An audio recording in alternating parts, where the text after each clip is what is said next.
ఇది అందరికీ ఒక మంచి ఇన్ఫర్మేటివ్ వీడియో. మేము ఉండేది మాదాపూర్‌లో. నేను బోనాలు చేసుకుంటే మా మమ్మీ వాళ్ళు వచ్చిర్రు మొన్న.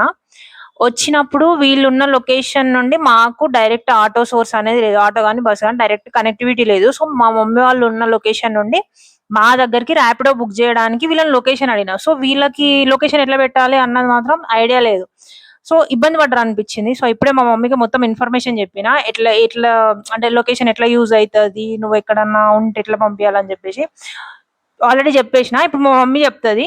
ఎంతవరకు అర్థమైందనేది ఈ వీడియో నుండి చూద్దాం. చెప్తది. మధ్యలో ఏమన్నా మిస్ అయితే మళ్ళీ మా మమ్మీకి అట్లీస్ట్ మా మమ్మీ కన్నా యూజ్ అవుతది అన్నట్టు ఈ వీడియో తీసి పెడతాను. సో మమ్మీ చెప్పు మమ్మీ, ఫస్ట్ ప్రాసెస్ ఏంది? ఫస్ట్ నుండి చెప్పు. ఫస్ట్ ఛార్జింగ్ ఫుల్ పెట్టుకోవాలి.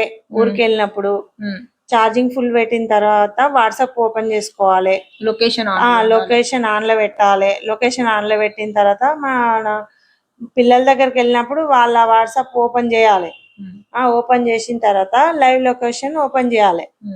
ఓపెన్ చేసి మనం వెళ్తా అంటే మనం ఎటు వెళ్తే అటు చూపిస్తా ఉంటది లొకేషన్. చూపించిన తర్వాత మనకు ఇంకా వాళ్ళు దొరకనప్పుడు, మనకు ఇల్లు జాడ దొరకనప్పుడు టైం పెట్టుకోవాలి. టైం పెట్టుకోవాలంటే ఒక 6 గంటలు పెట్టాలి. 6 గంటలు పెట్టి పంపించాలి వాళ్ళకు.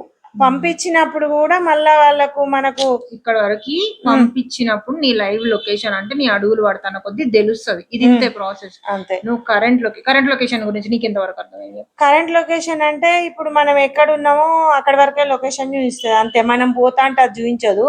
మనం ఎక్కడ ఆగుతామో అక్కడనే చూపిస్తుంది ఆ కరెంట్ లొకేషన్. అంతేనా? సో అక్కడి వరకు మా మమ్మీకి అర్థమైంది. దీని వల్ల మా మమ్మీకి ఏం యూజ్ అవుతుందో అడుగుదాం. దీని వల్ల నీకు ఏం యూజ్ అవుతుంది మమ్మీ? దీని వల్ల ఏంటంటే మనం వెతకడానికంటే మన పిల్లల ఇల్లు తెలవడానికి తొందరగా రీచ్ అవుతాం అక్కడికి. పిల్లల ఇల్లు తెలుస్తుంది. ఒకవేళ నువ్వు ఆగమైనా వాళ్ళకు కూడా అర్థమవుతుంది అన్నట్టు. సో అదన్నట్టు వాళ్ళకి అర్థం కాదు, వాళ్ళు అర్థం చేసుకోలేరు అని వదిలేసిరు అనుకో, వాళ్ళు ఇబ్బంది పడతారు, మీరు ఇబ్బంది పడతారు. అట్లీస్ట్ ట్రై చేయండి చెప్పడానికి. వాళ్ళకి ఎంతో కొంత అర్థమవుతుంది.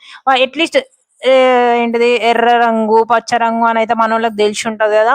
ఎవరైనా ఆండ్రాయిడ్ ఫోన్ అయితే ఉండాలా. నార్మల్ ఫోన్ తో వర్క్ అవ్వదు. ఆండ్రాయిడ్ ఫోన్ ఉండి ఎర్ర రంగు పచ్చ రంగు అని చెప్తే వాళ్ళే అర్థం చేసుకుంటారు. So bye.